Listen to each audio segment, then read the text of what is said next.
1490 WLCX, real news and great conversation for La Crosse. Here's your Daily News Roundup.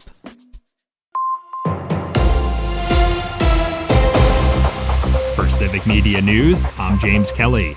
State lawmakers will soon consider legislation to make statewide ballot referendum questions more clear for voters. The proposed bill would require the Nonpartisan Legislative Reference Bureau to provide a plain language summary of any statewide ballot referendum question. The goal is to ensure that voters know exactly what a yes vote or no vote would do without being confused by technical or legal language. The bill was authored by Republican state lawmakers and has support from voting rights groups like the Wisconsin Democracy Campaign and League of Women Voters. The Attorney General is currently responsible for preparing an explanation of each question, which cannot be written in a way where a no vote approves a referendum and a yes vote rejects it. If passed into law, the new legislation would remove that responsibility from the partisan elected position and require the Legislative Reference Bureau to draft both the referendum and explainers. Statewide referendums have become a more frequently used tool by Republican lawmakers seeking to circumvent vetoes by Governor Tony Evers over recent years.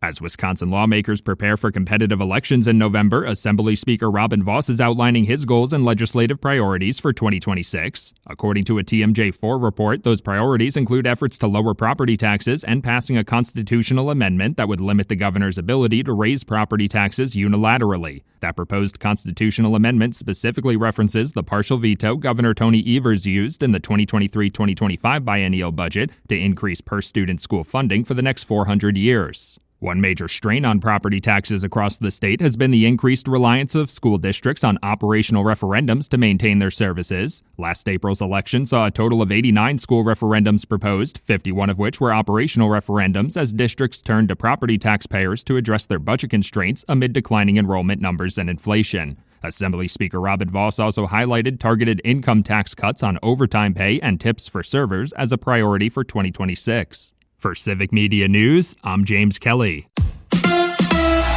Trevon Diggs is now a Packer. Hi, I'm Mike Clemens with Sports NFL. Defensive back Trevon Diggs is in Green Bay and practicing with the team. The 27-year-old cut by the Cowboys after 5 seasons in Dallas. Diggs says after he got the call from the Packers, the first person he called was his friend and former teammate Micah Parsons. He told me, it's work.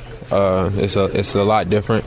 He said I'm going to like it a lot and I'm going to enjoy it. And so far I've been enjoying it a lot. My first day was out there today and, I had a lot of fun and, it's a great thing to be here. You want to play Sunday? Can you play Sunday? Yeah. The Packers play the Vikings in Minnesota Sunday at noon. Matt LaFleur has decided to start third-string quarterback Clayton Tune and rest Jordan Love and others to get ready for the postseason. Basketball tonight, the Bucks at home against the Charlotte Hornets.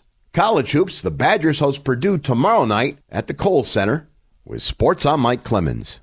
It is going to be mostly sunny with just a light breeze today. Our high in the mid-teens this afternoon. Tonight, mostly cloudy. We're going to drop to around 8 above for a low. Tomorrow, mostly cloudy with a high in the upper teens to low 20s. I'm meteorologist Sean Cable. That's your La Crosse News Roundup from WLCX. Find more news anytime at lacrosseeagle.com.